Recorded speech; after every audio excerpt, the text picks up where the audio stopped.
인연을 소중히 생각하는 김진현 프로입니다. 지난번에는 제가 보험회사 공제자 실무 지침서에 대해서 요지를 말씀드렸는데요. 오늘은 보험회사 공제자업의 오로 심사와 관련된 그 부분에 대해서 중요한 부분만 간략하게 한 10분 정도 이내에 방송을 하도록 하겠습니다. 그 보험회사 공제자업은 환자의 그 부상이죠. 부상이나 또는 사망. 부상인 경우에는 환자의 진단서, 업무 기록, 영상 CD 등을 근거로 해가지고 합의금을 등을 산출하기 위해서는 보험회사 담당 직원이 어느팀 간호사한테 관련된 기록을 일단 드립니다. 그러면은 제가 어느팀 간호사라고 했을 때, 직원이라고 했을 때 어느 자문을 받겠죠. 그러니까 간호사가 웬만한 1차 기록을 다 검토를 하고요. 2차는 이제 자기네들 대학병급 또는 전문의 있는 곳에 자문을 모든 기록을 다 이메일을 통해 가지고 요즘은 전송을 해서 의사가 이제 뭐 때로는 거의 대부분을 영상만 보고 이제 체크하는 부분이 있는데 간호사가 질환 부분에 대해서 근데 대부분 보면은 좀 간호사가 이렇게 희망사항 요구하는 그 질의에 대해서 답변을 거의 뭐 대표례 정도에서 하고 있는 것 같습니다. 근데 이 합의를 하기 위해서는 이 환자의 같은 경우는 이제 환자에 대한 내가 예를 들어서 뭐 척추체에 대한 유압술을 했다. 아니면 뭐 골다공증에 대한 시멘트 수술을 했다. 이런 장애 진단서를 첨부해서 보험회사 공제업에서 자문의한테 이걸 제출하면 좋은데 그 사람들은 그 장애 진단을 제출해도 누락한다는 거죠. 치료병원의 주치뿐만 아니라 대학병 제3의 병원 또는 뭐 대학병원에서 발급받은 장애가 있다고 하더라도 그 부분을 보험회사 공제업은 고의적으로 좀 누락을 하거나 첨부하지 않는 경우가 있고요. 그 다음에 그 자체도 사실 인정하지는 않습니다. 그런데 그 장애를 인정하지 않으면은 뭐를 그 돈 들어서 발급을 합니까? 이렇게 물어보는 경우가 있어요. 그렇지는 않습니다. 환자에 대해서 잘하는 주치의 휴장기 진단서가 제일 중요하고요. 그 다음에 또 제3의 대학병원, 뭐 보험회사 공제적으로 대학병원에서 발급하세요. 주치의는 뭐 환자 편에서 뭐 이렇게 좀 유일하게 작성해 주는 거 아닙니까? 그래서 좀 신뢰성이 떨어진다 이런 저런 핑계를 댑니다. 어쨌든 간에 이게 어느 팀 간호사가 실제적인 근황을 갖고 있거든요.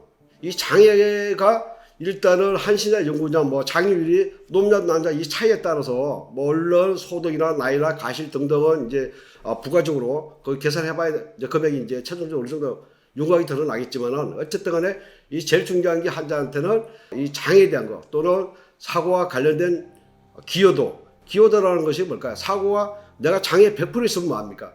과거에 뭐 기저질환이 있다든가 아니면 뭐 골다공증이 있어가지고 등등 아니면 뇌 쪽에 뭐 과거에 그 뇌졸중이라든가 이런 영향을 미쳐가지고 이런 부분들이 이번 직접적인 사고와 관련성이 뭐 절반밖에 없다든가 뭐 있더라도 그 부분에 대해서 뭐 1이 될지 100%가 될지 아니면 사고 연관성이 뭐 10%가 될지 이건 알 수 없는 거잖아요. 그래서 그 부분에 대해서는 이제 기본적인 기록은 환자 쪽에서도 좀 준비를 해야 될 것 같습니다. 그게 어떤 상담을 하다 보면 의뢰인들이 좀 숨기는 경우도 사실 많아요. 근데 나중에 이게 법적인 감정이 있어가지고 합의가 만약에 되지 않고 소송을 했을 때도 어차피 건강보험공단에 건강보험 요양내역 10년치 발급을 합니다. 그러니까 어차피 들통나요. 그 부분은.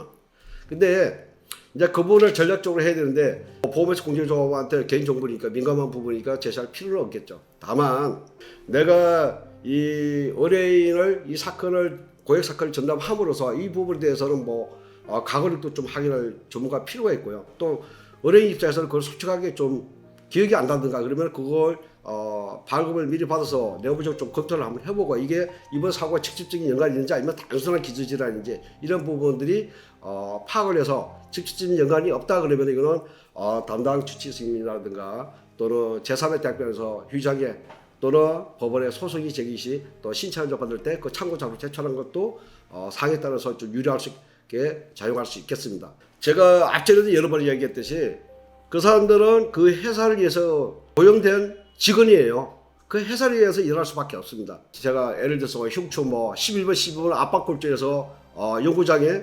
32% 노동력 상실이 있다고 했을 때 예상기여도 100%. 뭐 어떤 의사들은 예상기여도 사고의 연관성, 인과관계 이게 같은 말이에요. 자동차 사고와 직접적인 관련이 있냐 없냐 아니면 뭐 관련이 있더라도 이게 과거에 어떤 골다공증이 미치는 고밀도 검사에서 미치는 그 영향이 어느 정도냐 뭐 이런 부분도 있고 뭐 어떤 때로는 뭐 이 압박률에 따라서 이제 연구냐 한시에 따라서 좀 달라지는데 보험회사 실무 지침서에 의하면은 환자의 압박률의 30% 이하는 보통 2년에서 3년 40%에서 50%까지는 5년, 그리고 수술을 하지 않는 경우는 뭐 50%든 60%든 간에 무조건 한시예요. 한시장애. 연구장애를 인정해 주지 않습니다. 근데 법원의 신체 감정을 제가 얼마 전에 했을 때 압박률이 50% 나오고 시멘트 수술이라 이렇게 하지 않았어요. 환자가 뭐 그 의사가 두 군데를 병을 갔었는데 한 곳에는 수술을 하십시오. 시멘트 수술. 또 어떤 의사는 재활 처리 열심히 하시면은 나이도 젊고 그러니까 그 경과를 좀 두고 나중에 해도 된다. 그러니까 이 환자 입장에서는 이 선택을 제대로 못 하고 있는 거예요. 수술할지 말지.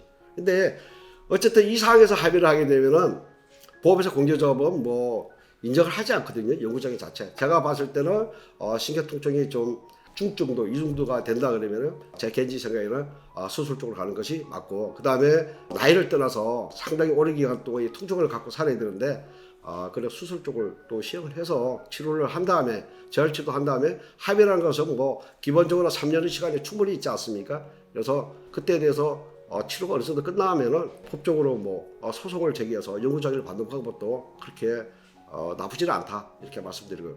제일 중요한 게 있는데 보험회사 공제자업은 이제 그 기본적으로 이제 이 합의를 위해서는 그 어루잠을 하지 않으면은 그 장애 자체를 지네들이 결제를 할 수 없다고 계속적으로 항변을 합니다. 그러니까 어쨌든 간에 그거 없으면은 할 수 없으니까 마음대로 하세요 그래요. 그러면은 그 얘기가 무슨요?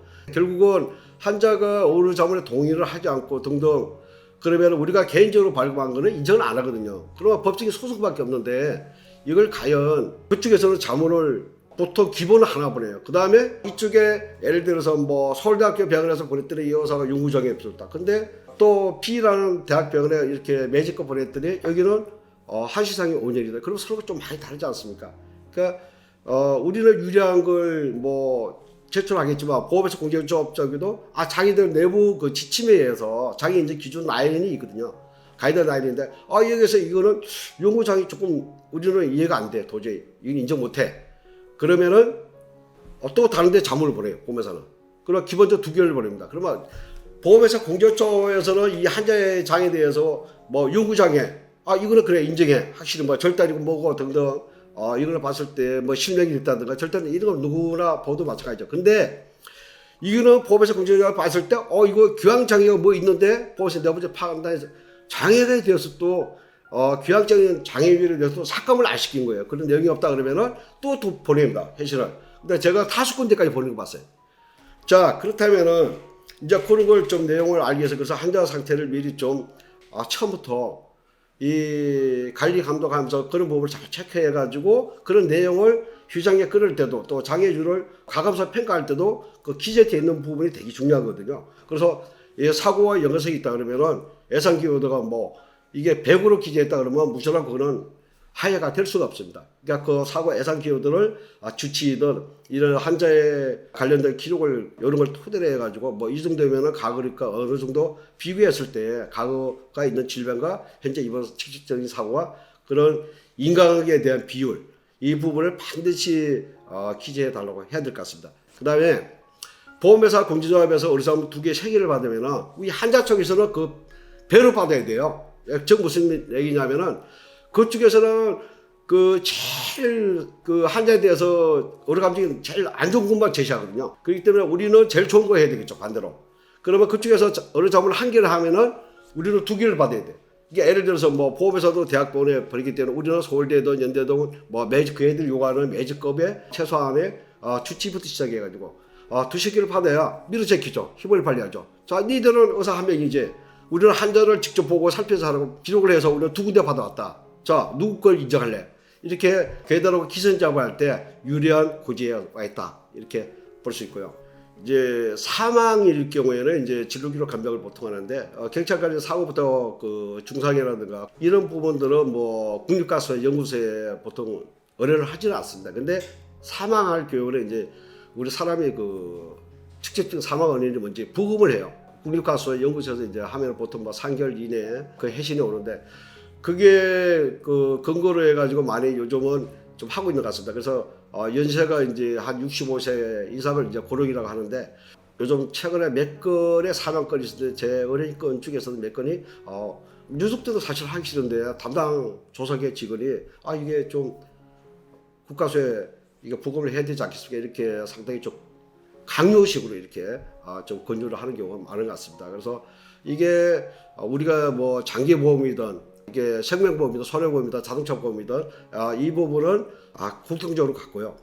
다만 이제 그 우리 개인보험 청구하는 것도 우리가 개인적으로 가입한 보험들이 있지 않습니까? 이 부분도 보험회사 쪽에는 마찬가지예요. 사고와 연관성, 사고와 직접적인 관련이 있냐에 따라서 보험금이 지급하고 삭감되고 이런 부분들이 상당히 많이 있습니다. 그래서 오늘은 오로 심사라는 것은 이 결론적으로 우리가 모든 기록을 주면은 이 합의를 해야 되는데 피해자분들 또는 그 가족분들 또는 소송을 못하고 좀 무기력한 이런 손해사실을 할 때는 결국은 보험회사 공제조합한테 업무 기록, 영상, CD 뭐 등등을 모두 제출함으로써 보험회사 쪽에 이끌려가는 경우가 많습니다. 그 금액이 뭐 예를 들어 좀 적거나 부상이라든가 이렇게 좀 정도가 약한 경우에는 뭐 사실 크게 다툼은 없습니다. 그런데 합의 차원에서 할 수가 있는데 고액 사건을 간다든가 이런 경우에는 고액의 어떤 생사를 맡기는 경우로 피해자한테는 많은 금액이 삭감될 수 있고 양보해야 되는 이런 문제가 발생할 수 있기 때문에